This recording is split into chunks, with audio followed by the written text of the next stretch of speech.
Bezrat Hashem, Naaseh Venatzliach. Nós voltamos ao estudo do Sefer Reason Above All, do Rabino Israel Drazen.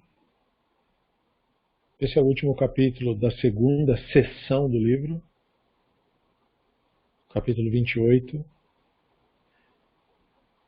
E a provocação do Drazen é: foi o ódio que destruiu o templo?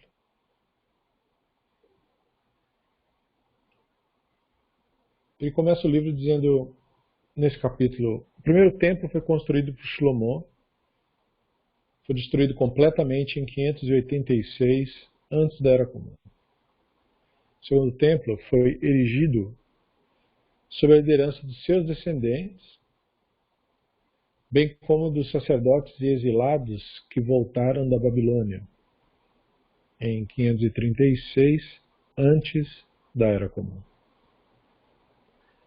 Ele foi concluído em 516 antes da Era Comum e demolido pelo exército romano ao final da batalha em 70 da Era Comum. O Talmud declara que uma das razões para a destruição do templo foi o ódio gratuito. Sinat Hinan. Ódio gratuito. O Midrash, como visto anteriormente, consiste de interpretações tradicionais das Escrituras, que tanto falam de leis, quanto reportam histórias, folclores, lendas, narrativas, alternativas, inclusive. Esses materiais foram registrados em meados do terceiro século da Era Comum, continuando a ser produzido até a Idade Média. Então, a Idade Média é do século V até o século XV. E tem Midrash, que é produção muito, muito posterior mesmo. Lá para o século XI, século XII, por aí.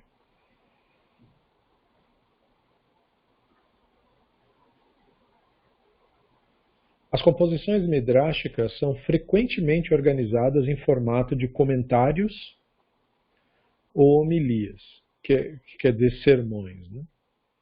Usado como guia, versos das Escrituras.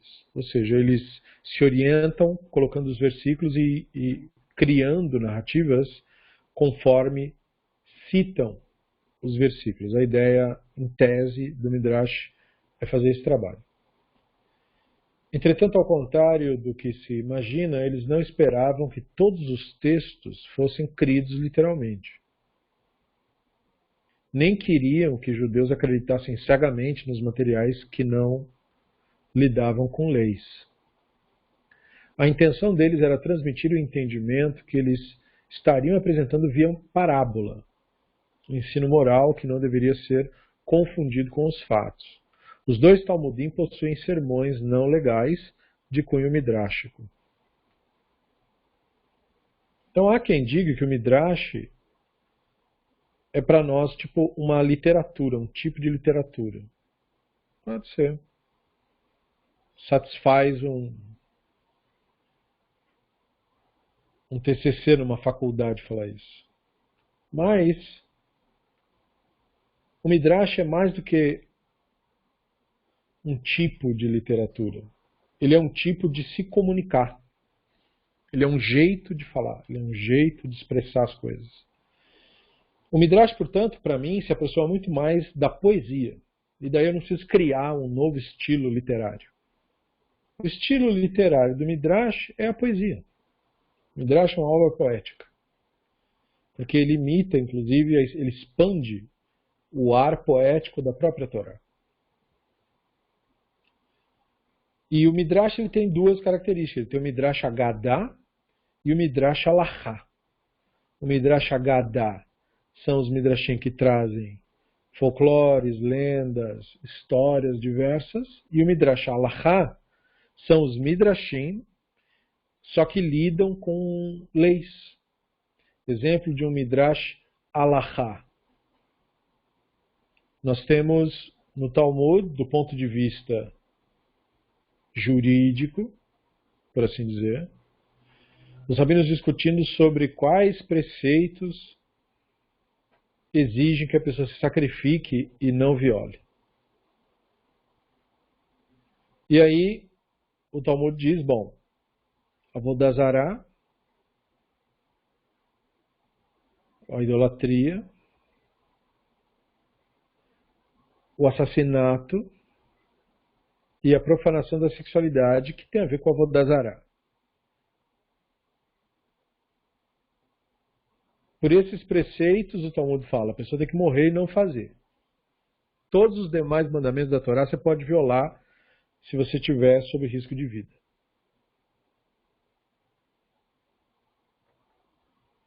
Então essa é a resposta da Halachá para esse tipo de assunto. Aí o Midrash pega o assunto e diz assim, quem humilha uma pessoa em público seria melhor para ela que pulasse numa fornalha acesa. De onde nós aprendemos isso? De Tamar, o Midrash fala. Por que Tamar? Porque Tamar é aquela personagem da Bíblia hebraica que se disfarçou de prostituta para poder ter um filho de um membro da família patriarcal. Em vez de ela ser humilhada ou condenada como imoral por ter feito isso, muito pelo contrário, ela foi honrada no texto. Não é? Porque aí ela era prometida de um suposto filho do cara que o cara na verdade não queria dar, porque os outros filhos já tinham morrido. E aí ela também não podia esperar muito, porque senão a idade chega e ela não ia poder ter mais filho. Só que aí ela é julgada lá pela sua tribo. E ela poderia muito bem se levantar no meio de todo mundo e dizer, olha, eu estou grávida sim, mas é dele. Foi ele que fez não sei o quê e tal, tal, tal. Mas se ela fizesse isso, ela o humilharia em público. Ela estava sob o risco de receber pena capital por queima. E mesmo assim, ela não quis humilhar uma outra pessoa em público. Então, em vez de ela falar diretamente, ela disse, eu fiquei grávida do dono desse anel aqui. Não disse que era o próprio juiz, o Yehuda. Então, quando ele viu, ele falou, ela é mais justa do que eu. Então, o Midrash Halachá expande a lei ou a regra para o âmbito da consciência, para o âmbito da Neshama. E isso os rabinos chamam de Lifnim Mishurat Adin, ir além da letra da lei, que é um princípio fundamental da Torá. Todo mandamento tem que ser pensado Lifnim Mishurat Adin. É o que eu costumo dizer, não importa o que o texto diz, o que importa é para onde o texto aponta, porque o texto aponta para alguma coisa. A Bíblia hebraica, a Torá, não são livros com palavras mágicas. A Bíblia hebraica e a Torá são apontamentos. E estes apontamentos são fáceis, outros são difíceis, e o Midrash expande o mesmo trabalho fazendo apontamentos. E por que nós entramos na discussão do Midrash dentro deste capítulo? Porque essa alegação de que o templo foi destruído por Sinat Hinan, por ódio gratuito, isso é um discurso midrástico. É por isso que nós temos que entrar nesse tema.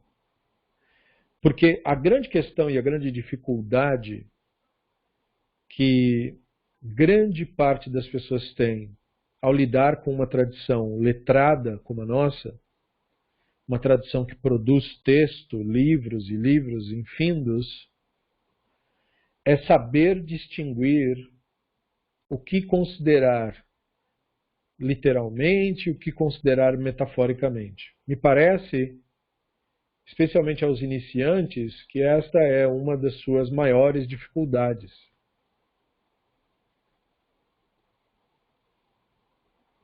E, na verdade, essa é uma das razões de nós lembrarmos todo o tempo de que a realidade é que é o barômetro da verdade. Quando você tem que decidir se uma coisa é real ou não, é verdade ou não, a pauta nunca é a opinião de ninguém. A pauta é sempre o real. Aquilo que é verdade, a ideia que é verdadeira, ela empresta sua verdade do mundo real. Ela só é verdadeira porque ela aponta para algo real mesmo. Só por isso. Não é a ideia em si que é verdadeira. Nenhuma ideia é verdadeira. Mas ela pode apontar para algo real. E ela empresta daquilo seu senso de verdade. Mas o senso da verdade está na realidade. Portanto, no divino. Só o divino é verdade. Essa é a explicação do que disseram os profetas. Hashem Elohechem Emet. O Hashem, o vosso Elohim, é a verdade. Então, o Hashem é a verdade, não tem nenhuma outra. Isso quer dizer, a realidade é o que determina o que é verdade. E isso deve ser usado para você se orientar na investigação da literatura. Porque como que a pessoa vai decidir se aquilo que ela lê é literal ou não? Ela vai observar se o que está sendo sugerido é corroborado pelos fatos.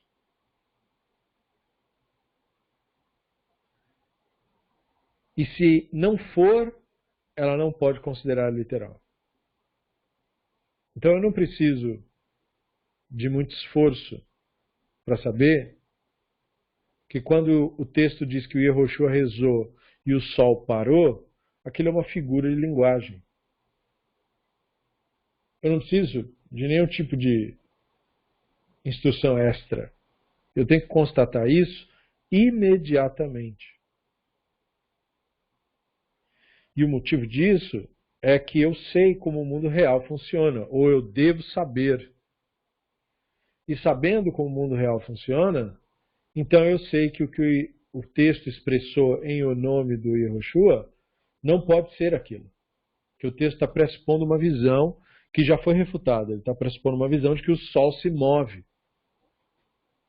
E o sol não se move para poder parar. E o texto não disse a terra parou. O texto disse o sol parou.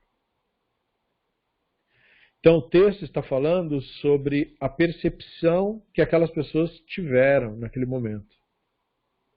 O texto não está fazendo nenhum tipo de descrição astronômica. O texto não está falando de nada no mundo real, porque aquilo sugerido no mundo real é impossível.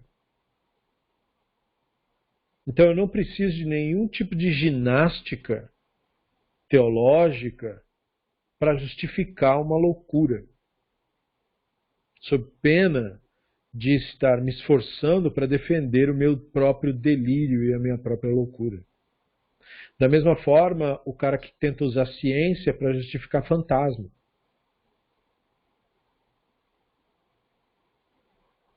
Se a pessoa tivesse no momento de lucidez, ela teria vergonha de fazer isso. Porque isso é um delírio. Você não tem nenhum motivo para fazer isso. Exceto afagar o próprio ego. Então é importante que nós tenhamos a lucidez para saber distinguir quando um midrash é literal e quando não é. Isso é absolutamente importante. Porque em muitos momentos o midrash parece literal e não é, mas em outros momentos, como é o nosso caso, o midrash não parece que é para ser tido literalmente, e ele é para ser tido literalmente. Como nós falamos no recente estudo do Talmud, que o Hashem não tem no mundo nenhum lugar a não ser 4 cúbitos de Halachá. E é claro que quando a pessoa interpreta disso a partir da sua mentalidade, a partir do seu ego, a pessoa acha essa afirmação inaceitável, absurda, impossível. Especialmente se a pessoa não entende o que Halachá significa. Se ela entende, por exemplo, que Halachá é só um sistema jurídico, Se a pessoa entende a Allahá desse modo, então parecerá um absurdo dizer isso. Porque tudo aquilo que você projeta a partir do ego, e o ego faz o que? Ele cria uma identidade com aquilo. Então a pessoa pega a expressão 4 cúbitos de Allahá, que dentro da Allahá é só a determinação do espaço pessoal, mas ela transforma isso num ídolo. É o religioso que cumpre a Allahá, como se fosse isso. Porque a pessoa acredita que Allahá é você ficar imitando rituais, fazer as coisas de maneira mecânica, como é feito nos grupos fanáticos. Tudo é feito de maneira mecânica, sem vida. São apenas robôs, são apenas pessoas que vêm sofrendo lavagem cerebral desde criança. Então ela age daquele modo de maneira automática, não tem culpa. Os culpados são os líderes, que são os manipuladores de toda essa massa.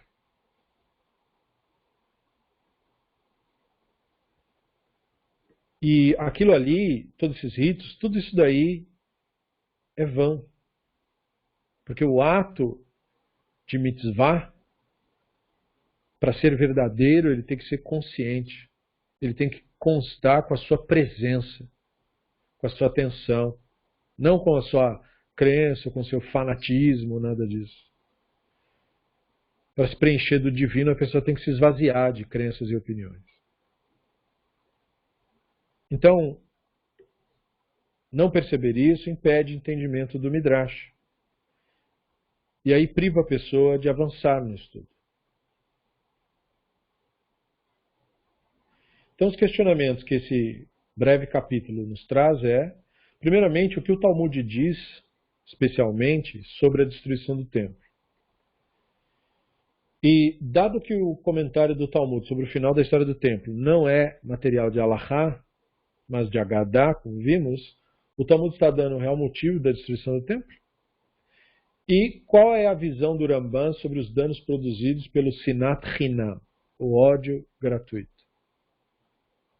Então, esses são alguns dos conceitos que nós refletiremos.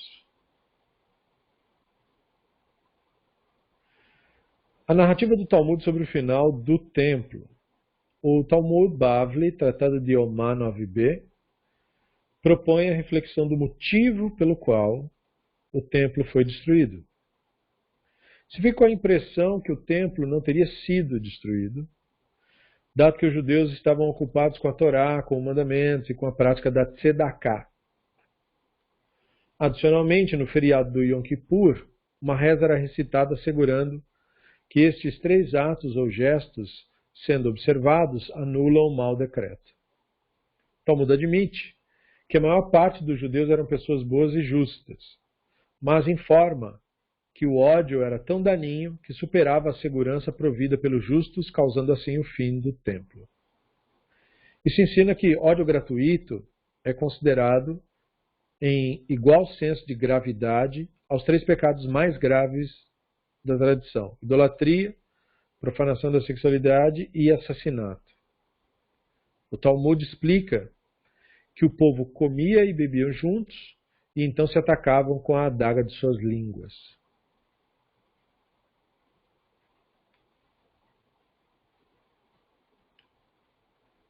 Portanto, nós temos aí um cenário muito interessante para fazer uma introspecção. Rabinos contemporâneos, como o recém-falecido Jonathan Sacks, de abençoada memória,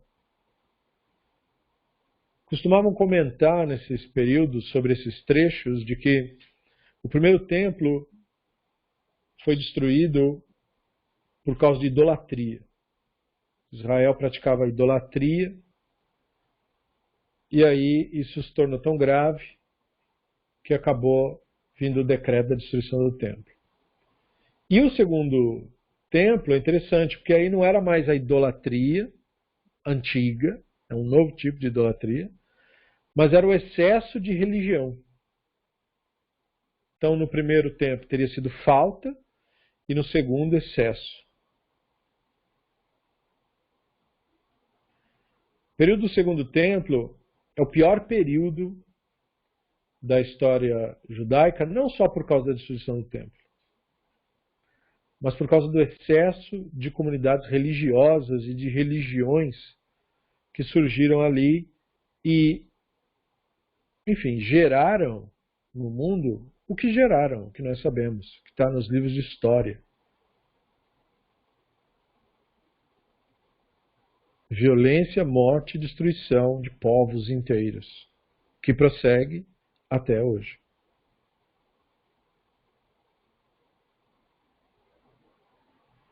Então, perceber que o templo não carecia de gente que rezava, nem de gente que fazia rituais. O templo não carecia de nada disso. Tinha todo dia lá gente rezando, trazendo ofertas, jejuando, fazendo as mandingas, porque tinha muitos movimentos místicos, mistificadores. Então você tinha um monte de gente dizendo que era anjo, que era o Messias, que tinha poderes. Tinha maluco para todo lado. E o que esse excesso de religião trouxe para Israel? Só a destruição. Sinat Hinam. O Sinat Hinam, portanto, é um conceito profundíssimo, porque ele tem esse nome, Hinam, gratuito, para enfatizar que ele é gerado pelo Yetzer Hará, pelo ego. E o Yetzer Hará não odeia por nenhum motivo específico. Qualquer motivo serve. O Yetzer Hará não se importa exatamente com o que você se identifica, contanto que você se identifique. Então você pode se apegar a uma imagem de si mesmo, por exemplo, como o grande fulano de tal, ou você pode se apegar a uma imagem de si mesmo como o mais miserável de todos os seres. Para o Yetzer Hará, tanto faz, contanto que você tenha uma imagem. Assim como na idolatria, tanto faz o Deus ou o santo para o qual você se prostra, contanto que você se prostre para algum. Para o Yetzer Hará, tanto faz a sua narrativa. Ela sempre será usada para criar uma separação entre você e o outro. Ela sempre será usada para você estar certo e o outro estar errado.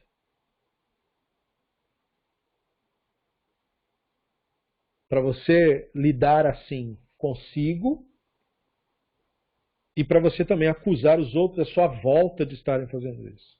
Esse é o antagonismo que o Yetzer Hará precisa. Ele precisa criar uma identidade. E a primeira identidade que ele cria é a identidade de que eu estou certo.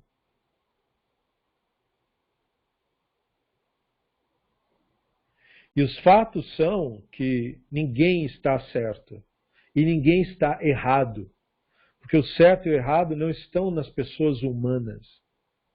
Eles estão no mundo, na vida, na realidade.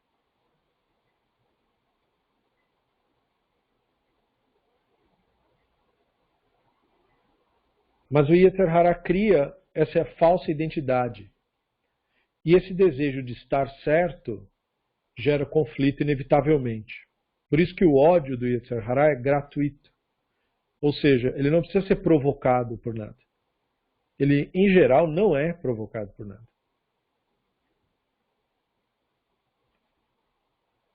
A identificação com Yetzer Hará faz com que ódio seja a estrutura da pessoa. E quando nós falamos ódio em língua portuguesa, parece uma coisa muito forte, porque nós fazemos gradações dos estados emocionais e colocamos o ódio lá no topo, quando a pessoa perdeu as estribeiras. Porém, no Ivrit, o siná, não é necessariamente essa explosão. Por exemplo, Léa, a matriarca, ela era considerada uma mulher siná, odiada pelo seu marido. Mas nós sabemos que, por mais que tenha sido não motivado por amor a relação entre ela e o patriarca, ele não a detestava. Não há nenhuma evidência de pensarmos isso. Tanto que ele teve vários filhos com ela, para além de tudo. Mas então por que o texto diz que ela era odiada? O problema não está no texto dizer isso, mas na maneira como nós traduzimos isso.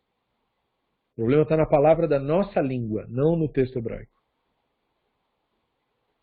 Siná, portanto, não é só o ponto do Yetzer Hará odiar o outro, querer matar o outro. Isso também, mas esse é o estágio final. Siná é um desprezo pelo outro. O que é um desprezo pelo outro? É quando eu cogito que o outro não é necessário.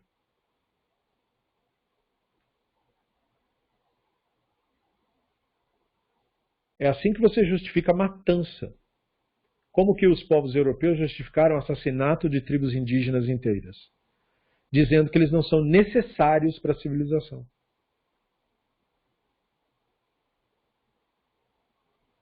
Como que produtores e agricultores assassinam pessoas quando eles estão roubando as terras? Eles dizem que o que eles fazem é uma coisa necessária e o que aqueles povos existem, eles não são necessários. É uma questão utilitária. Como nós falamos em outra aula, o Yetzer Hará analisa tudo de forma utilitária. Para que serve? Inclusive Deus também é assim. Para que Deus serve? O que eu ganho? Qual a vantagem? Todas essas narrativas são narrativas do Yetzer Hará, do ego humano, da mesma fonte da idolatria, da profanação e do assassinato. O segundo templo, portanto, pelo seu excesso de religião, se preencheu do Yetzer Hará. É naquele período que você tem judeus cometendo assassinato, por causa de ideologia. É naquele período que você tem judeus se isolando, como se fossem mosteiros, onde todos morreram ali e foram esquecidos, exceto pelos textos que foram encontrados. Mas cadê os indivíduos? O legado que eles deixaram foi um bando de texto mágico, de expulsão de demônio. Apenas um atestado de quão loucos eles eram e quão delirantes, acreditando que estavam vendo coisas que não estavam lá. Isso é o caminho do Yetzer Hará. Leva a pessoa à loucura mesmo. Então não é mesmo surpresa que o Sinat Hinan seja apontado pelos sábios como a causa da destruição do templo. Porque ele o Sinat Hinan em si, é comparado à idolatria. E por quê? Qual o ponto de contato entre o Sinat Hinan e a idolatria? Ambos são frutos do Yetzer Hará. Ambos são culto ao produto da sua imaginação, ao fruto da imaginação.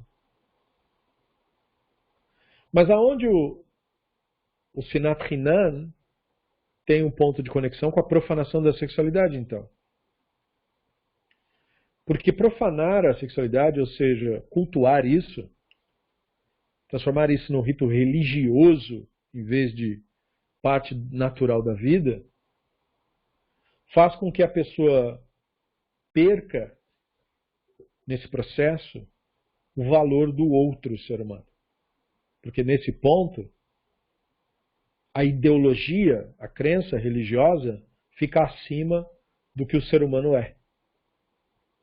E quando isso acontece, você perde o ser humano.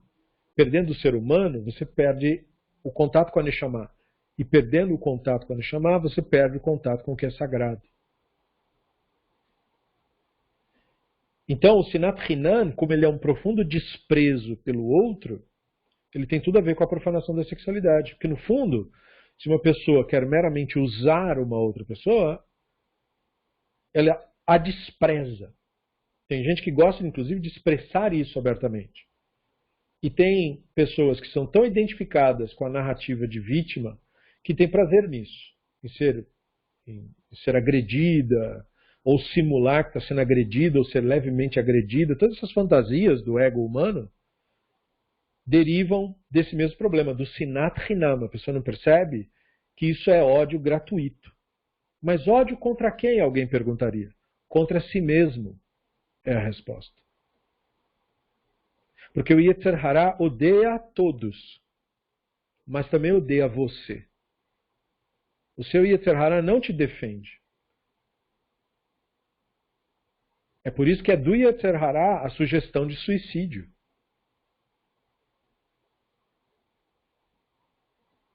Não é da Neshama esse tipo de sugestão. É do Yetzer Hará. A vida não tem sentido, acabe com isso. O Yetzer Hará tem ele é autodestrutivo, ele tem esta tendência natural. Então esse é o ponto de ligação do Sinat Hinan com a profanação da sexualidade. Com o adultério, ou com a sexualidade profanada ritualmente, ou com o mero uso e descarte de seres humanos, pessoas que colecionam, homens que colecionam mulheres, ou mulheres que colecionam homens, ou homens que colecionam homens, ou mulheres que colecionam mulheres, enfim. O fato é que quando uma pessoa é descartável para você, tanto faz. Então qualquer intimidade que só deveria ocorrer num ambiente sacro, que é o lar, ela se torna profana. Não tem valor isso daí. Isso é reduzir o Adam ao animal. E reduzir o Adam ao animal não significa que nós somos contra os instintos do corpo. Não. Mas quando você está exercendo os instintos do corpo conscientemente, você não foi reduzido a nada. Pelo contrário, a nossa experiência se torna mais sublime de toda a natureza. Não há na natureza nada que se assemelhe a isso.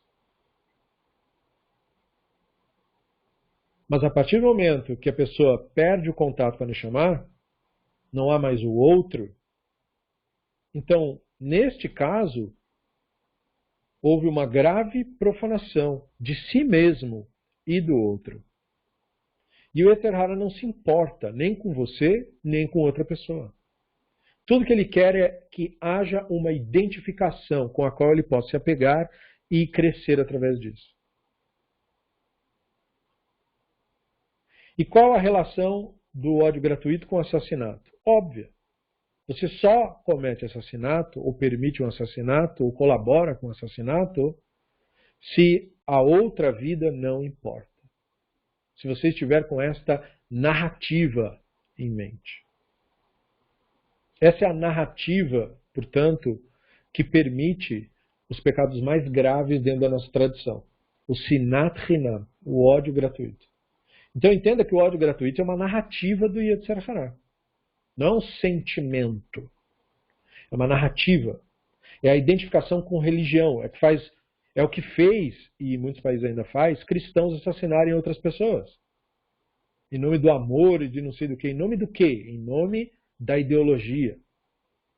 Esse é o Sinat Hinam. É isso que faz o muçulmano assassinar pessoas. E é isso que tem feito em Israel, ortodoxos e fanáticos, como o cara que assassinou Yitzhak Rabin, a cometer aquele assassinato. É o Sinat Hinam. Perceba o que é Sinat Hinam. Porque existe, da parte dos próprios idólatras da nossa nação, muita deturpação e desvio do sentido do Sinat Hinan, que eles tentam se esquivar para dizer que não parte deles, embora eles detestem todo mundo que não seja cópia idêntica deles mesmos. E a sociedade israelense toda sofre por causa disso. E é claro que isso existe em outras religiões, mas nos focamos na nossa.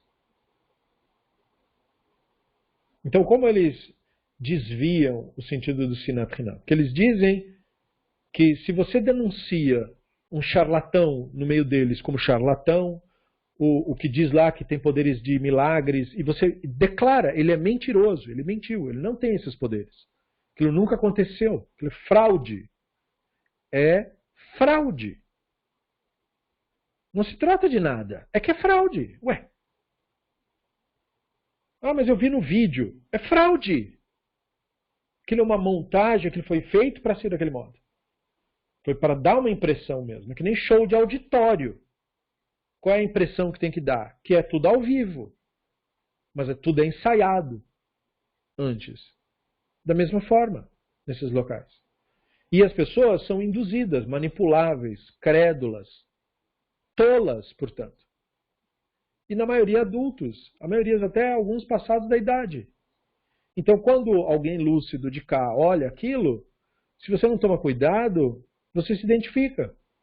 Você fica querendo a magia também, achando que é verdade, porque você viu na TV, porque você viu no vídeo. Isso não significa nada. É a realidade que é o barômetro da verdade, não o vídeo. Vídeo é só vídeo. Não quer dizer nada aquilo ali. É a realidade que determina o que é fato. Olha a sua volta. Cadê a mágica? Não tem. Então não tem. E também não teve lá. Então quando a pessoa coloca ideologia em cima da sua capacidade de determinar o que é real e o que é fictício, ela passa a hostilizar os outros. Então, eles confundiram isso, essas denúncias dos seus próprios delírios, como se isso fosse Sinat Hinan. E certamente há um Sinat, há um detestar, um desprezo em Israel pelos fanáticos. Certamente. Mas se você os conhecer, você descobre que é eles mesmos que provocam isso. Você sempre trata alguém mal primeiro, para você depois ser destratado. E isso se torna endêmico. E eles são pessoas detestáveis, na maioria dos casos, nos ambientes públicos. E quando você encontra um que é lúcido e são, ele também lamenta tudo isso. Mas a loucura é endêmica, porque mesmo a pessoa um pouco mais lúcida não percebe o motivo que causa isso, que é a identificação com o Yetzer Hara, a identificação com a mente. Eles não sabem o que é isso. E por não saber, se identificam com ideias, crenças e opiniões. Leem livros em busca de ideias, crenças e opiniões o tempo todo, se enchendo de ideias, crenças e opiniões. Eles não percebem onde o divino está. É por isso que confundem a realidade com a ficção. Então, o segundo templo é um epíteto do judaísmo com excesso de religião. E a resposta do divino foi a destruição total de tudo isso. O divino costuma ser assim, dá a resposta de maneira inequívoca.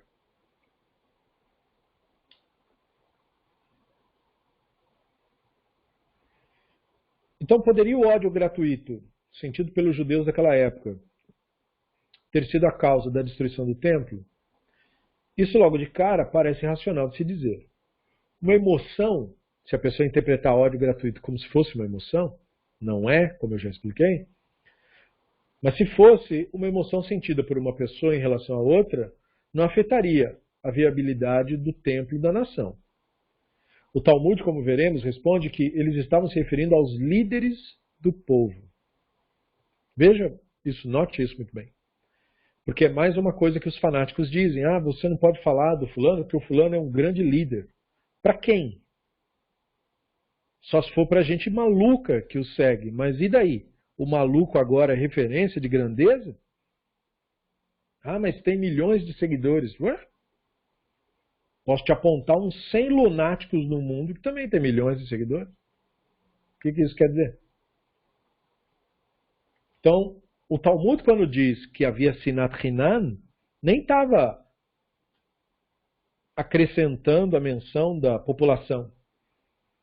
Entendia que as pessoas estavam suplantadas pelo Yetzer Hara. Não sabiam o que estavam fazendo. Quem eram os verdadeiros responsáveis? Os líderes. E isso é muito engraçado, porque nós pensamos hoje que os líderes do judaísmo são os rabinos. Mas os rabinos originais não pensavam que eles eram os líderes.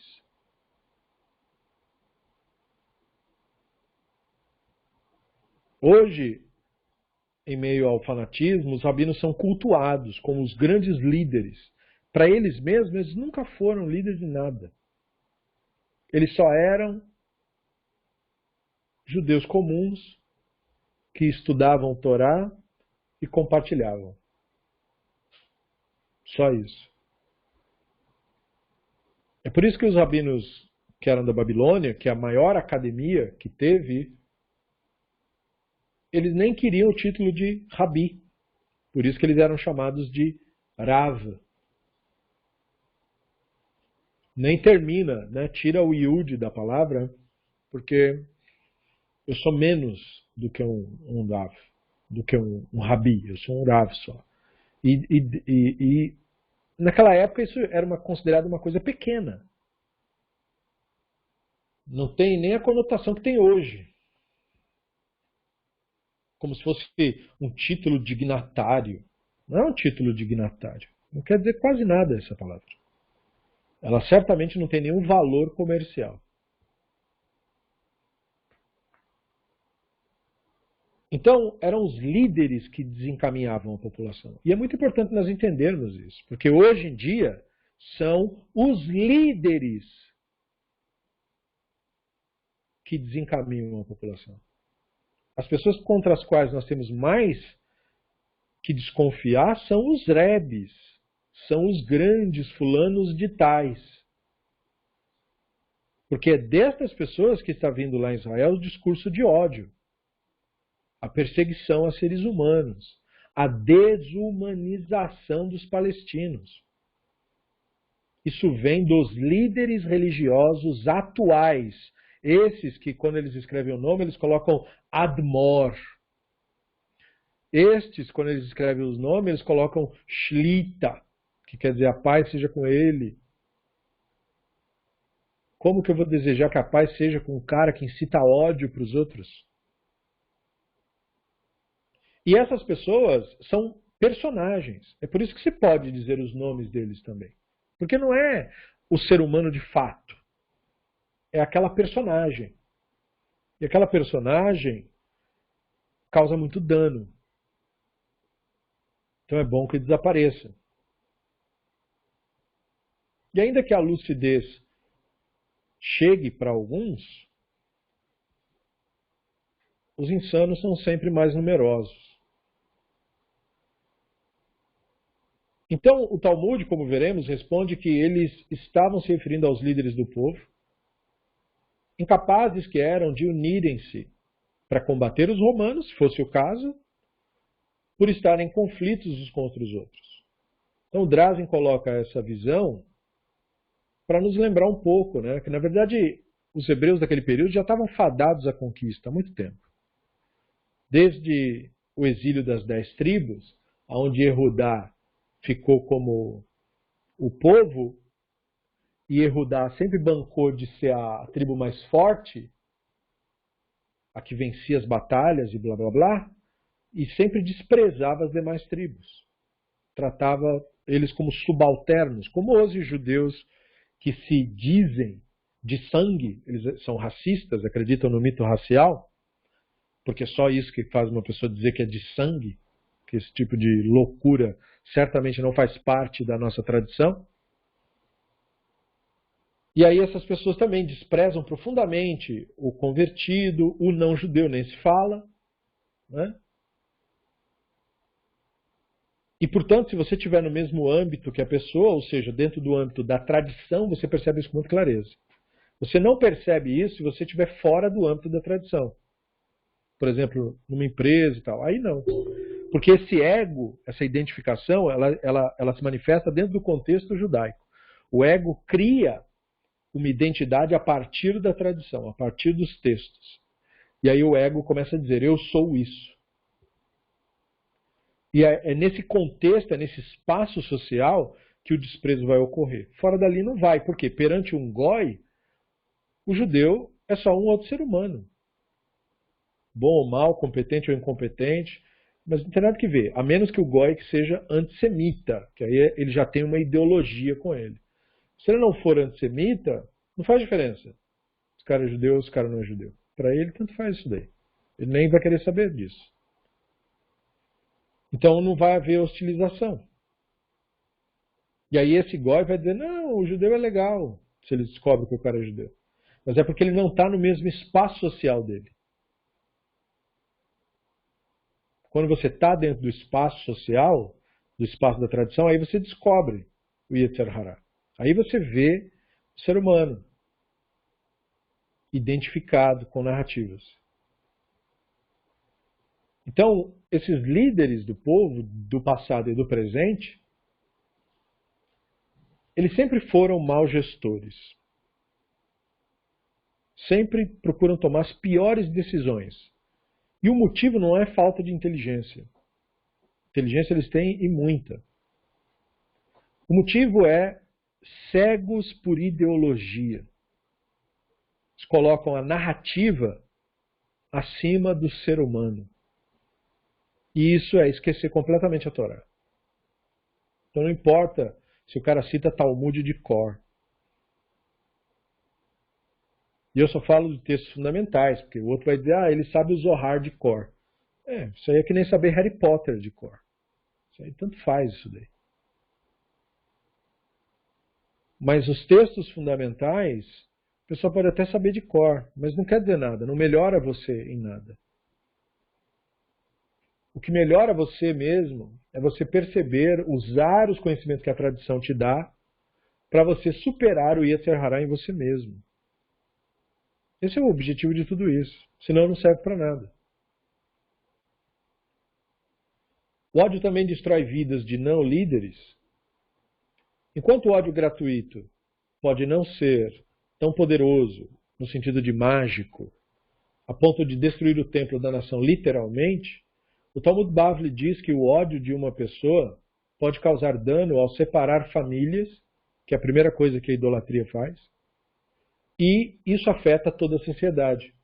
No Tratado de Shabbat 33b, por exemplo, o Talmud detalha, de modo exagerado, na maior parte, que os que odiavam tentavam esconder o sentimento, e como punição por causa do ódio gratuito, conflitos se multiplicaram nas casas dos homens, suas esposas abortavam, seus filhos e filhas morriam ainda pequenos.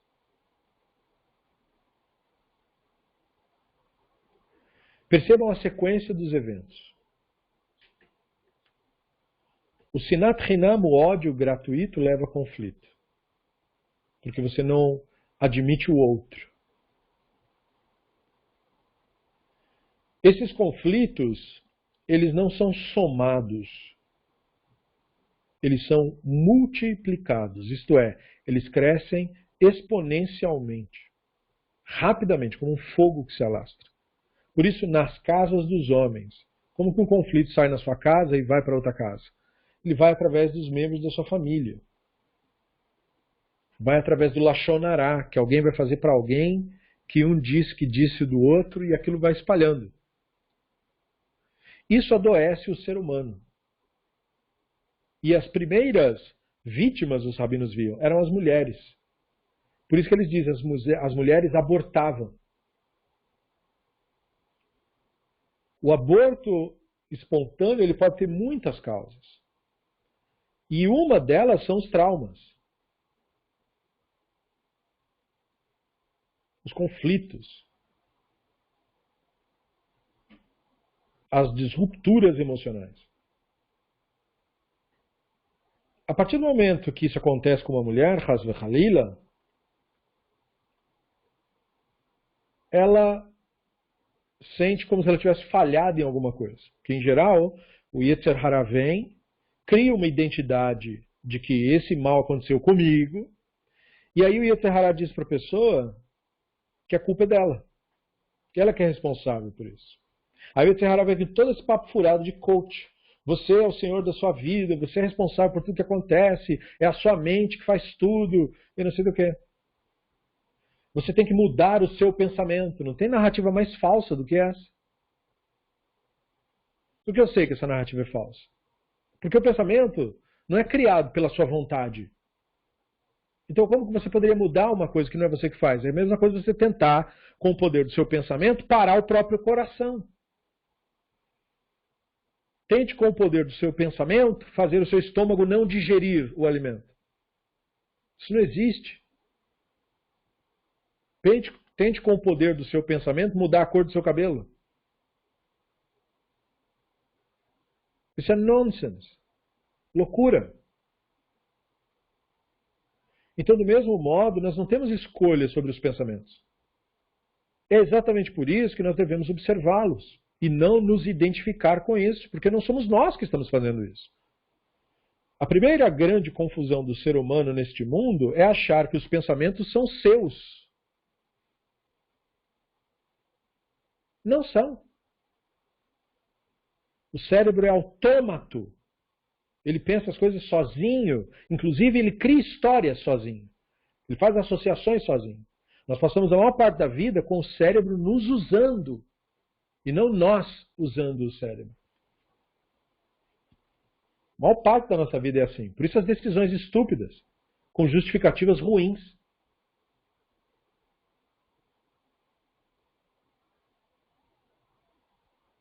Mas o pensamento que surge, como este da mulher que aborta, de culpa, de responsabilização, não é ela que escolheu isso.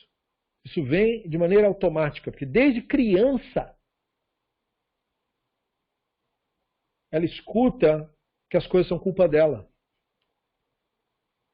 Desde criança ela escuta isso. Por isso que ela cria essa narrativa.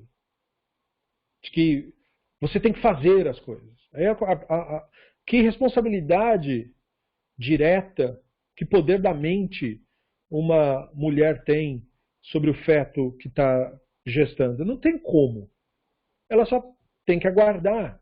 Tudo que está acontecendo lá dentro, ela não está controlando. Ela só vai controlar nutrientes. Ela tem que se alimentar, não fumar, não sei o que, fazer as coisas. Mas fora isso, ela não tem controle. Ela não sabe se o feto vai ser saudável ou não vai. Por isso tem que ir no médico, fazer o pré-natal, fazer todas as coisas. Tem que estar monitorando. Por quê? Não sabemos o que vai acontecer. Precisamos estar olhando. Então não tem isso. Agora, por que é então que pode ser gerado por causa de um trauma? Se não é a mente. Porque o trauma é diferente do pensamento. O trauma, ele é distinto da mera imaginação. Porque a mente traumatizada, trauma quer dizer ferimento, inclusive, não? A mente traumatizada é uma mente que sofreu nela mesma um dano, uma ruptura. Células morreram no processo. Houve um transtorno, um desarranjo dos processos. Então esse desarranjo muda toda a estrutura química do corpo. E aí pode afetar a gestante no seu processo. Ou pode levar a automutilação, que é muito mais comum. Ou a violência, que é tão comum quanto. E aí, portanto, os filhos e filhas morriam pequenos. Veja que o Talmud não diz que pegavam doenças, nem nada. Era uma questão de abandono.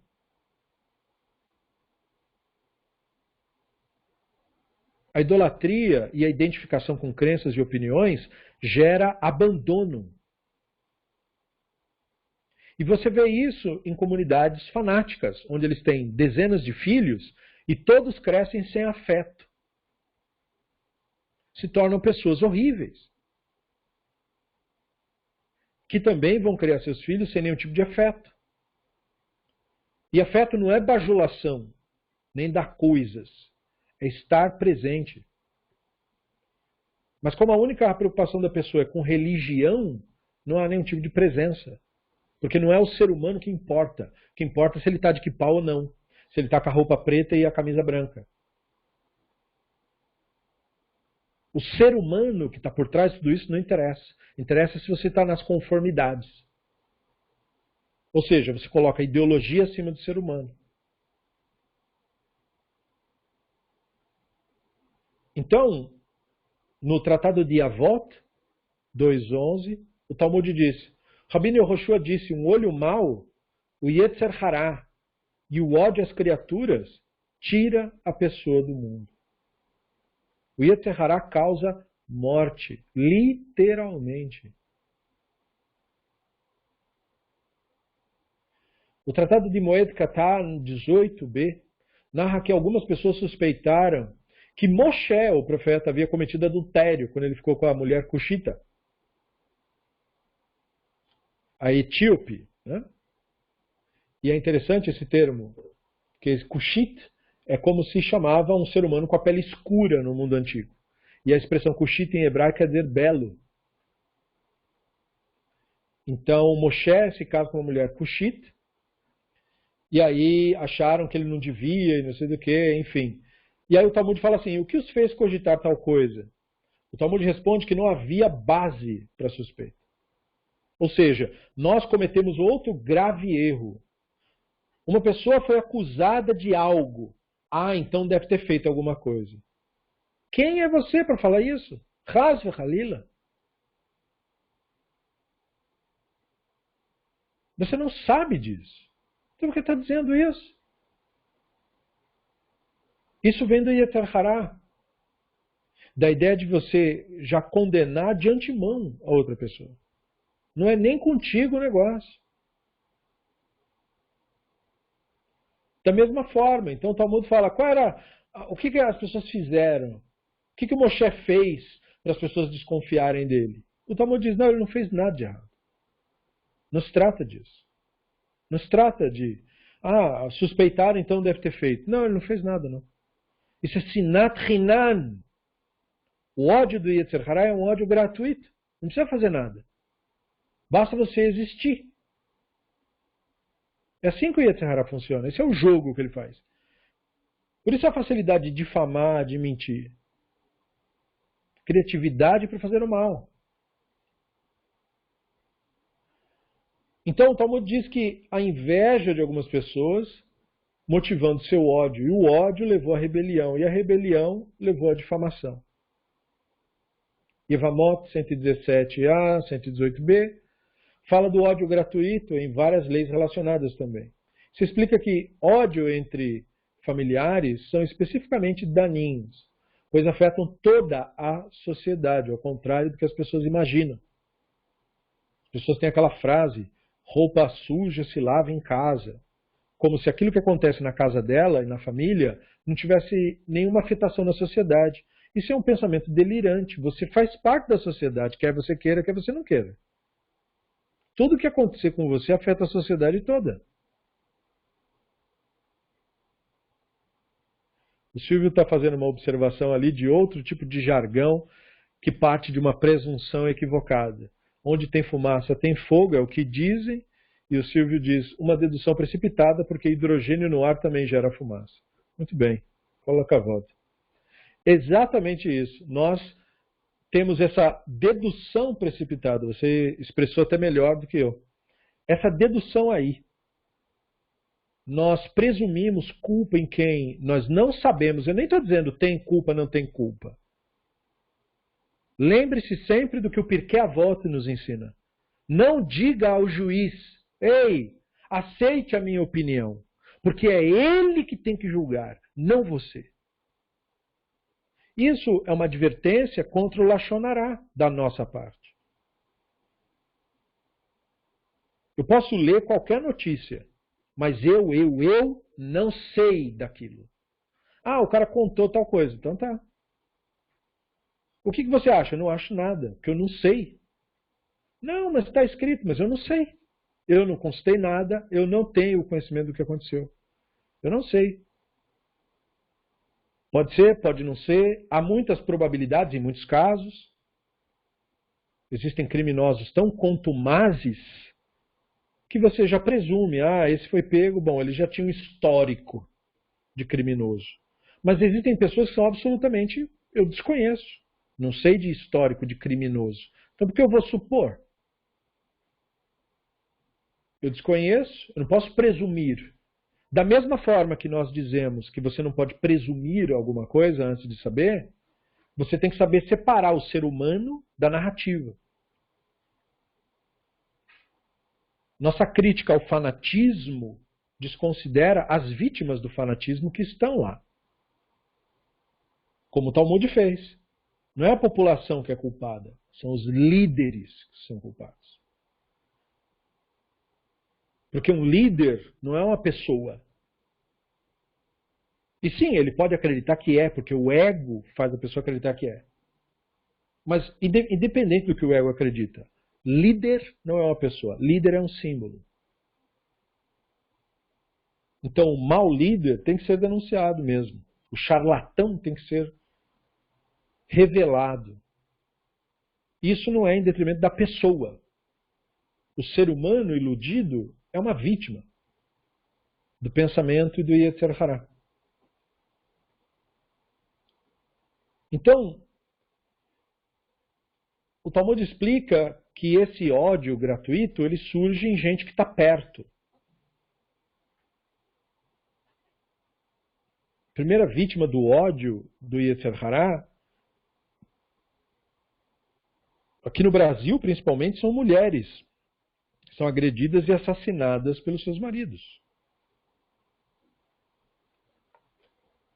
Que depois se converte para uma religião nova era e dizem que amam todo mundo. E que dizem que são prós os direitos e não sei do que. Isso é o que o Yetzer Hará faz. Ele sempre deixa um rastro de ódio e de destruição por onde ele passa.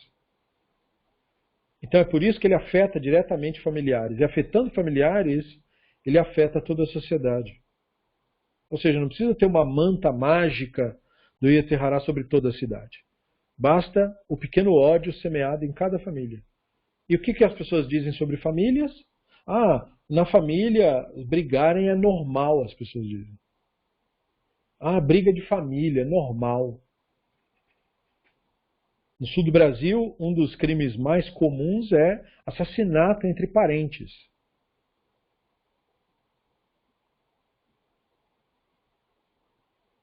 Então, essa causa que nós estamos vendo da destruição do templo não é algo do passado. Tem a ver conosco agora mesmo.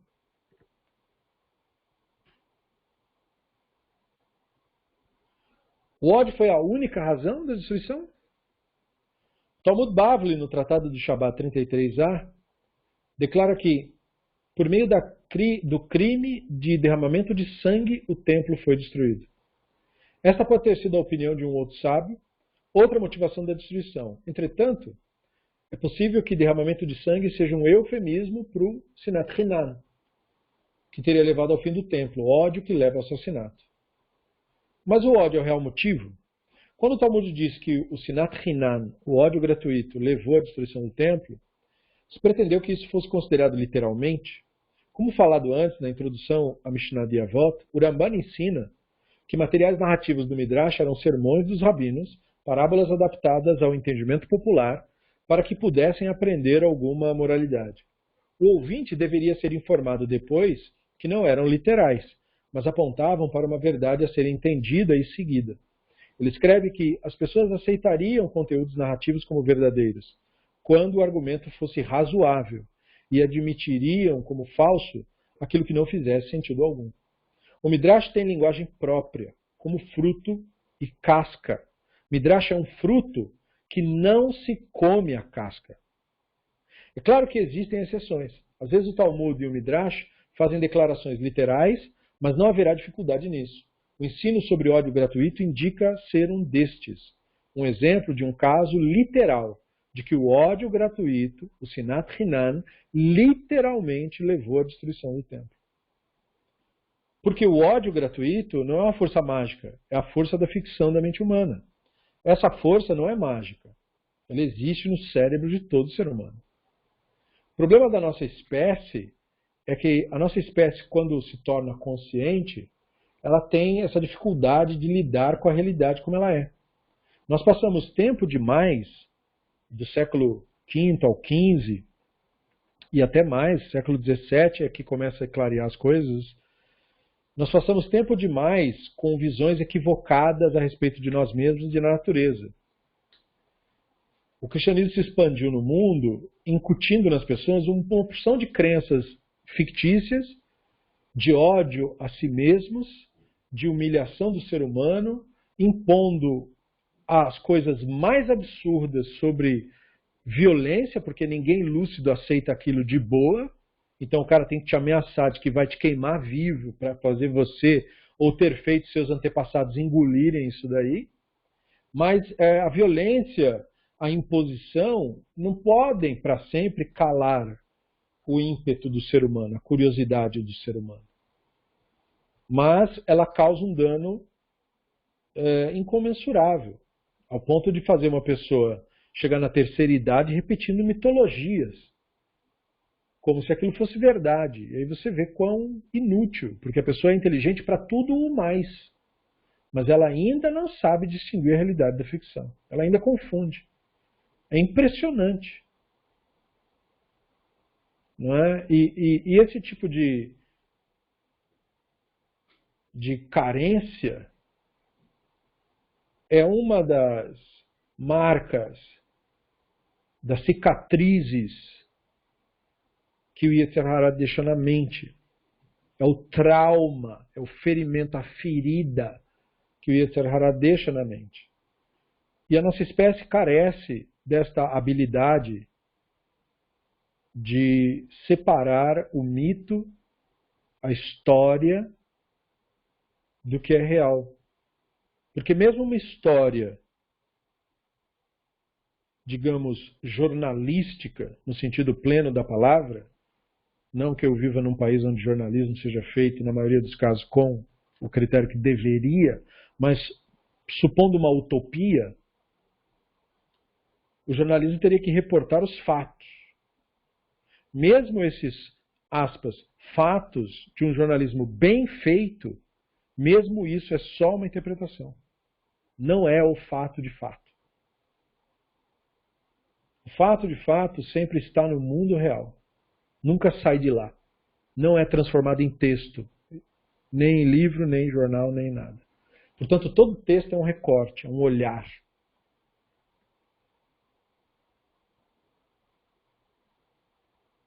E compreender isso é fundamental. Não só para compreender as escrituras, mas para compreender a si mesmo. Nós temos a tendência de levar muito a sério o que nós pensamos. Muito a sério. Não é uma escolha nossa fazer isso. É espontâneo. Mas isso deve cessar. Como? Observando isso. Notando que isso acontece. Quando a gente se percebe defendendo uma ideia. Quando você se percebe defendendo uma ideia, já saiba, é o Yetzer Hara se defendendo. Não tem nada a ver com você isso daí. Porque a Neshama que você é, não defende nada. Porque não está sob ameaça nenhuma. Você, de fato, não está em risco nenhum. Não tem nada de ruim acontecendo. Está tudo bem. Tudo que vem em volta é a mente contando história. Não quer dizer nada. É como uma nuvem. Deixa a nuvem. A grande questão é você ficar correndo atrás da nuvem. Não corra. Só olhe para ela. E deixa ela aí. Não tem problema. Não é você. Não tem nada a ver contigo. É assim que você começa a estudar a si mesmo. Perceber como que a sua mente faz. Como que ela cria histórias. Como que ela procura convencer. Como que ela se apresenta. Como que ela reage aos acontecimentos. Que tipo de sentimentos ela provoca em você. Não acredite nesses sentimentos. E não tente reprimir nenhum sentimento. Se bate uma tristeza, por exemplo, deixa, não tem problema. Não faça nada para passar a tristeza. Observe-a, aceite-a, deixa ela lá, quietinha. Não tem problema. Fica olhando para isso. Veja. Note para onde é que isso vai, afinal. Você vai perceber, se você realmente fizer isso, que assim que você coloca a sua atenção nisso, isso dissipa. É como certa vez eu escutei o filósofo Alan Watts explicando para uma pessoa que dizia para ele, provavelmente esquizofrênica, e a pessoa dizia para ele que via um espírito de não sei quem aparecer para ela. E o Alan Watts falou para a pessoa, então o que você deve fazer é o seguinte, a próxima vez que esse espírito aparecer, caminhe diretamente para dentro dele. Até o momento sua reação foi o quê? Quando você vê o negócio, você foge, não é isso? Então faça o oposto. Na hora que você vir isso, caminhe diretamente na direção daquilo ali. Entre dentro. Você vai descobrir quando você fizer isso, que aquilo é fruto da sua imaginação. Eu não sei se a pessoa fez de fato ou não. Mas é um bom conselho. Os sábios do Talmud eram um pouco mais sutis. Para quem lembrar, no Tratado de Shabat, eles dizem que chegou uma pessoa para eles e falou que viu um shed, que era como os babilônicos chamavam os maus espíritos. Uma sombra, né? Aí os rabinos dizem, quando uma pessoa vê um shedim, está andando pelo campo e vê um shed, não lhe diga shalom. Ou seja, não cumprimente. E só. Eles não deram nenhum exercício de exorcismo, nada disso. Eles só falaram isso. Não cumprimente. O que é isso? O delírio e a ilusão sobrevive da sua atenção. É isso que o delírio e a ilusão quer de você. Que você dê atenção para isso. É da sua atenção que aquilo extrai o seu senso de existência. Todo pensamento que você gera, ele ganha vida quando você dá atenção para isso. Até mesmo coisas da própria Neshama, como o amor que nós temos, ele só perdura se você der atenção para isso. A Neshama pode surgir e manifestar um amor em você, mas você não dá mais atenção para isso. Então aquilo morre. Porque é uma manifestação que não vingou. É como jogar uma semente no asfalto. A semente morre. A atenção é como a terra fresca, que faz com que as coisas floresçam. Se você não dá atenção, se você despreza, que é isso que é o Sinat Hinan, então aquilo morre. É por isso que o Sinat Hinan destrói as relações.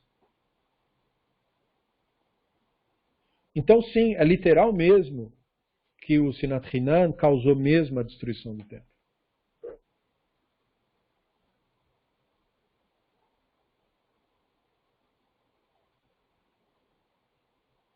Então, por qual motivo o Rambam considerava o ódio daninho? Em seu comentário de Avot, no trecho que lemos, sobre os efeitos da inveja e etc. e o ódio, o Rambam explica que estes três modos de sentimento e comportamento causam a infelicidade e a insatisfação. Essa insatisfação tende a crescer e os leva a se perder no mundo dos sentimentos descontrolados, incluindo quando deixam de se associar com as pessoas próximas. Essa desassociação, que é a saída da pessoa do seu ciclo social, sua família imediata, das pessoas que a amam, leva as pessoas a preferir a companhia de gente que nutra tais sentimentos também. Um ego sempre procura outro. Um ego sempre admira outro. O ego não suporta a gente lúcida, mas ele tem um prazer enorme de estar na companhia de insanos. Porque ele fica entre iguais. E ele pode usar o ego em outra pessoa para aumentar o seu próprio senso de identidade. Esse é o motivo de ser muito fácil governar uma população pelo ódio. Qual o segredo do sucesso do Hitler? Incitar o ódio. Como que eu incito ódio? Criando um inimigo. Eu digo que o mal do mundo, como Hitler fez, são os comunistas e os judeus. Aí eu crio um inimigo, um espantalho. E aí eu começo a dizer que essas pessoas são responsáveis por tudo. Se a lua mudar de cor, foi por causa dessas pessoas. É como aquela velha piada do período da Segunda Guerra, em que um judeu num campo de concentração estava lendo um jornal dos nazistas. E um patrício chegou para ele e falou, mas o que você está fazendo? Por que diabos você está lendo o jornal desses canalhas? E ele falou, eu estou fazendo isso para me sentir melhor. Ele disse, mas como assim? Ele falou, não, olha aqui o que está escrito. Os judeus dominam toda a economia do mundo inteiro. Os judeus têm todo o dinheiro do mundo inteiro. Os judeus controlam o tempo. Os judeus... Olha só, eu me sinto muito melhor lendo isso. Parece mesmo que a gente tem esses poderes todos que eles estão falando. A gente controla tudo, a gente domina tudo, olha só. Me sinto melhor assim.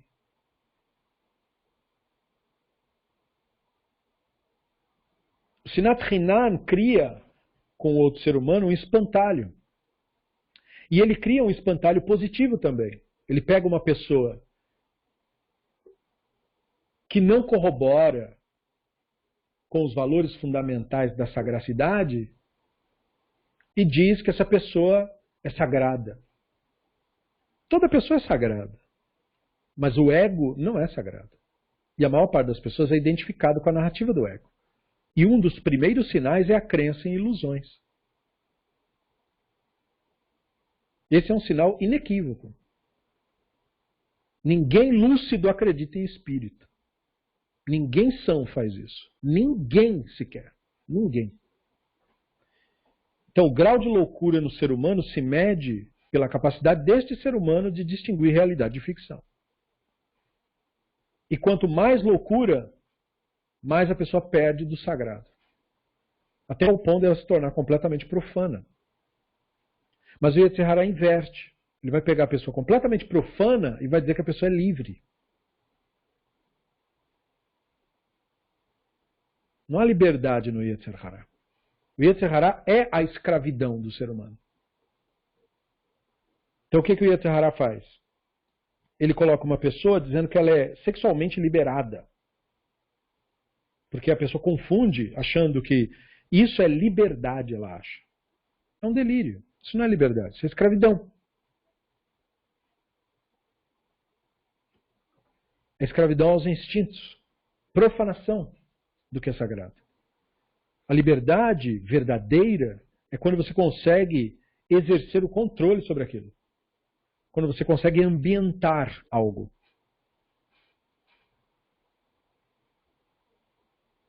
Isso é a mesma coisa que dizer que a pessoa, como muitos americanos vivem na pobreza nos Estados Unidos, e muitos deles comem do lixo de restaurantes. Eles jogam comida boa fora. E aquelas pessoas vão lá no lixo para se alimentar daquela comida enquanto ela está fresca ainda. E aí eles dizem, é porque há liberdade. Isso não é liberdade. Liberdade é quando você consegue ter um espaço dentro do qual você exista com os demais. Você ter o seu espaço e os demais ter o espaço deles. Aí há liberdade.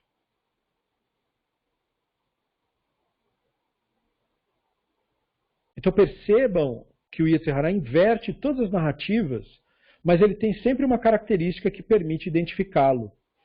A identidade. Ele sempre é alguma coisa, ou ele sempre quer alguma coisa. A pessoa procura espiritualidade para ser alguma coisa. Você não deve procurar espiritualidade nem para ser espiritual.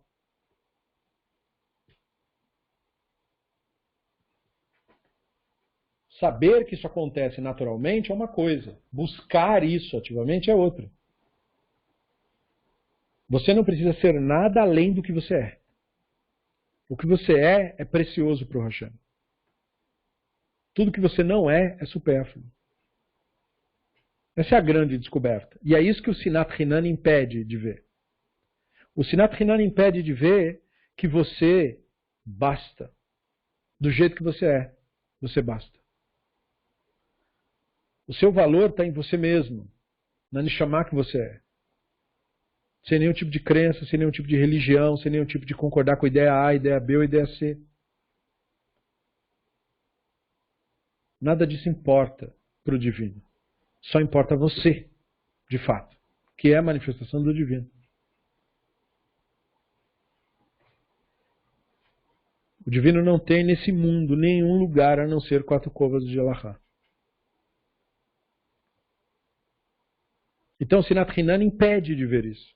Que pega os 4 covas de Alahá e transforma em religião. Transforma em ideologia. Portanto, os 2 episódios, como falado em capítulos anteriores, contam relatos midráshicos, que devem ser examinados e compreendidos do ponto de vista racional e histórico do Rambam. Usando sua metodologia para entender explicações talmúdicas para a destruição do templo, confirmamos que mesmo que use uma linguagem poética, o Talmud declara muitas verdades literais. A maior parte dos materiais midráshicos são sermões, e não devem ser considerados fatos históricos. As parábolas devem ser compreendidas no sentido de se saber para onde apontam. Mas, quando se lê sobre o ódio gratuito ter sido a causa da destruição do templo, esse ensino narrativo tem precedente histórico mesmo. Assim, o consideramos literal. O ódio realmente causou a destruição do templo.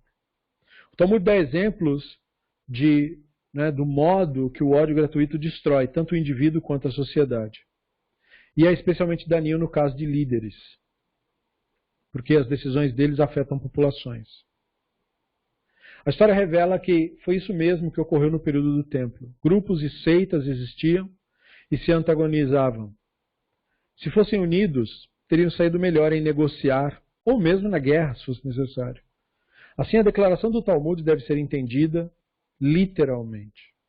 Vendo a situação do ponto de vista histórico e racional, fica mais fácil compreender que o ódio gratuito causou mesmo a destruição do templo.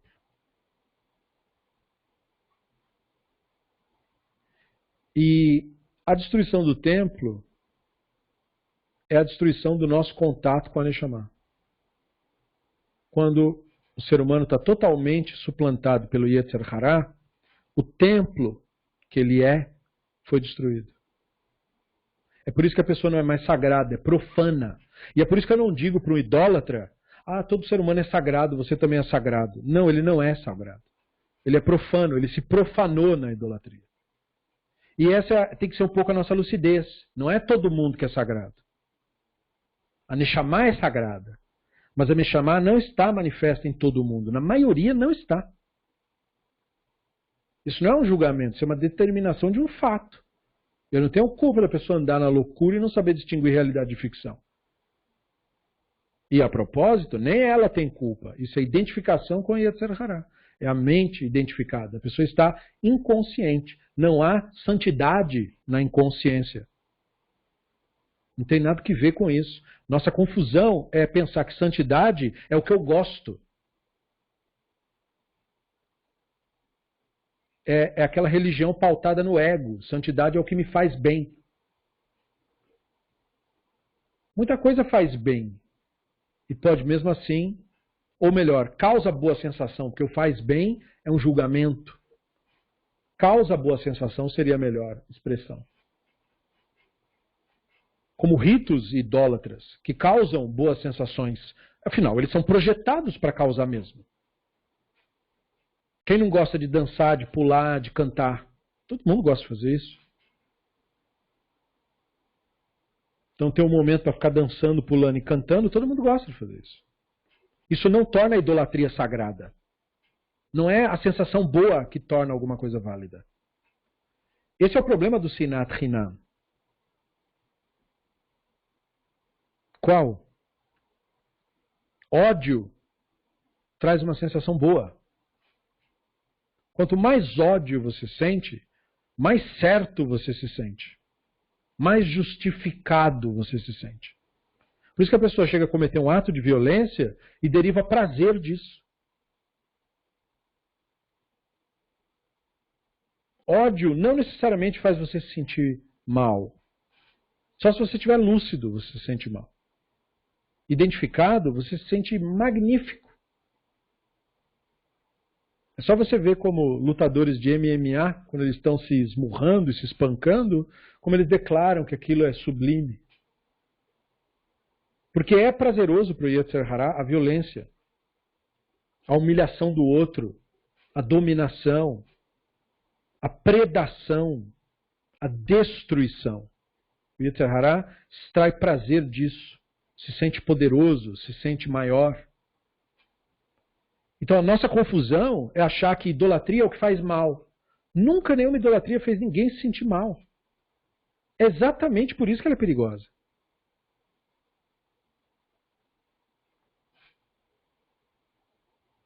Ela é perigosa porque ela é prazerosa. Não havia nada mais prazeroso que uma orgia romana, regada a vinho e frutas. A sensação provavelmente era muito boa. Sexo é bom, vinho é bom e comer fruta é ótimo. Especialmente porque os romanos faziam isso com escravos também, e aí você não precisa nem se preocupar com o outro ser humano, pode até machucá-lo, até matá-lo, se você tiver no ímpeto. Não tem problema. Não é uma pessoa, é só um escravo mesmo. Aproveita e sacrifica ele para os deuses, como faziam os nórdicos.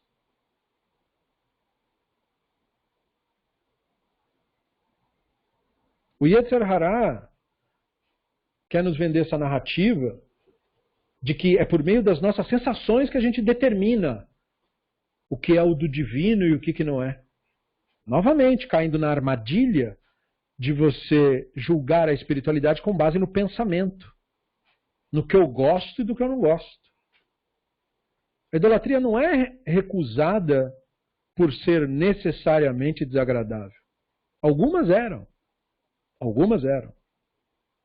Exemplo de idolatria desagradável, pelo menos para a nossa cultura, talvez ela não tenha sido naquela época.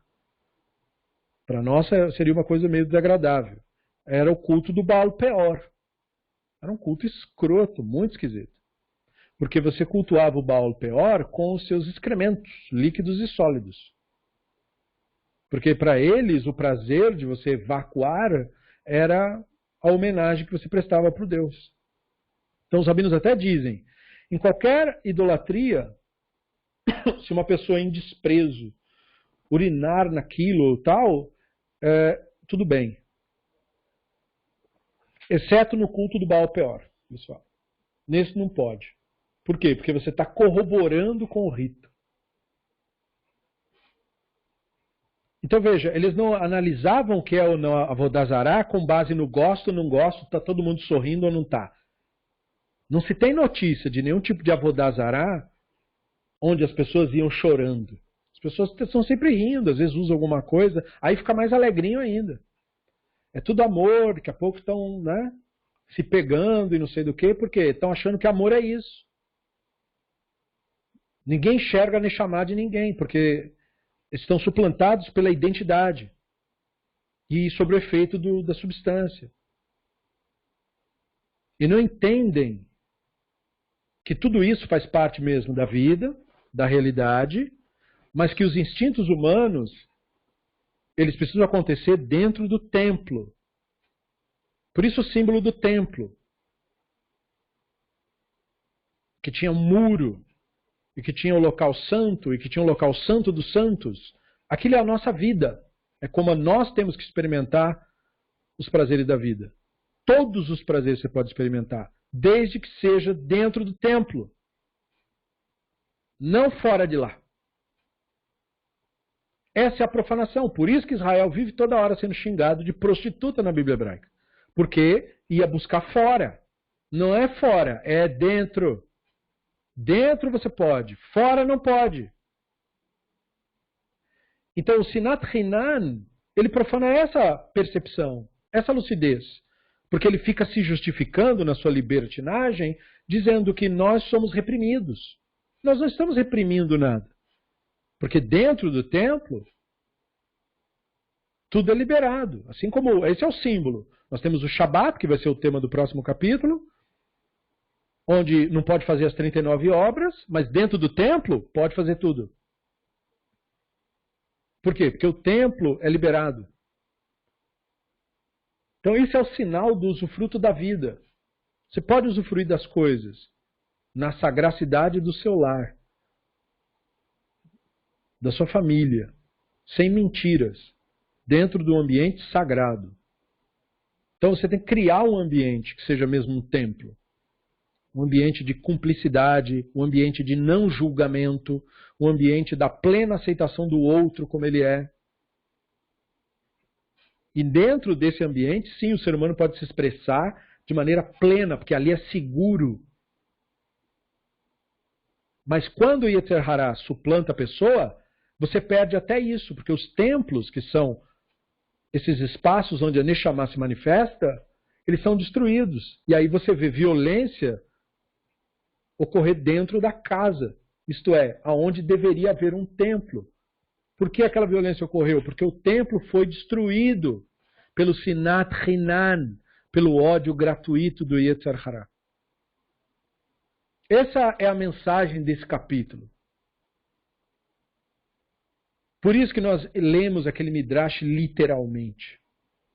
Porque ele tem um valor literal para cada um de nós. Não se iluda com sentimentos. Não se impressione com isso.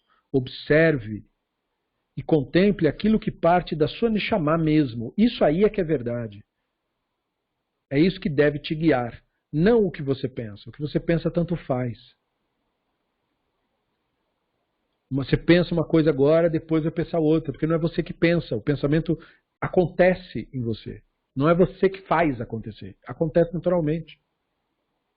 Mesmo que você tenha a impressão que foi você que pensou. Eu sei que dá essa impressão. É natural ter essa impressão.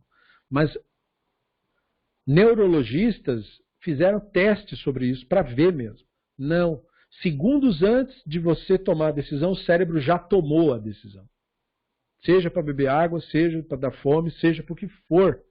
Não é você. Então não se preocupe, não leve isso muito a sério. Para que você consiga se desidentificar do Yetzer Hara. Porque todos nós temos que fazer esse exercício o tempo todo. Todos nós todos. O Yetzer Hara não deve cessar.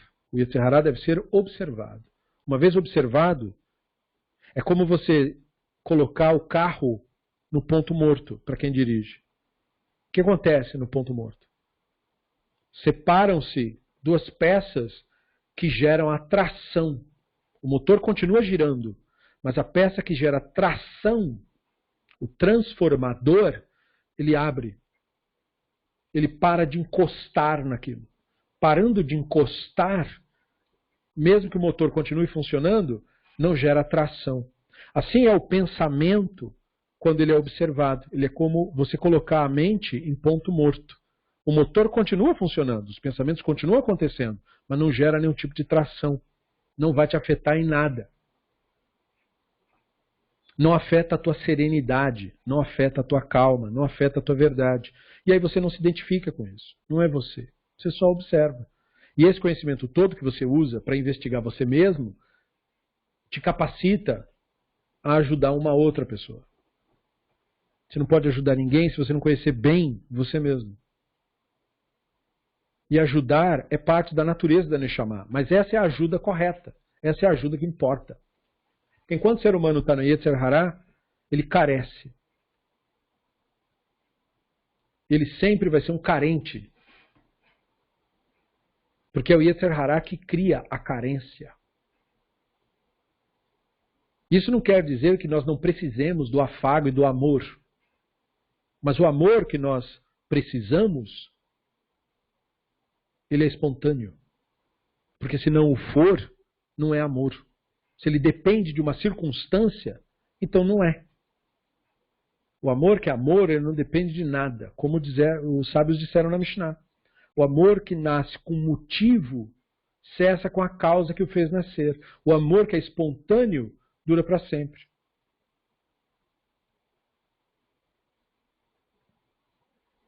Então que nós possamos refletir sobre isso e levar essa observação conosco, Shabbat adentro.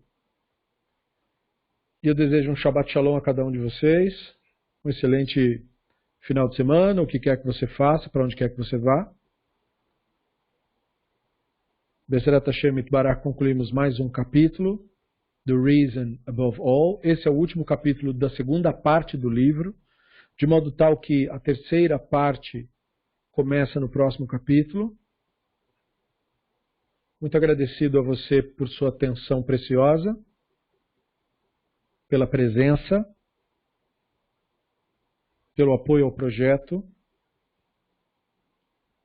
Muito boa noite, muito bom descanso. E até a próxima. Bezrat Hashem Itbarach.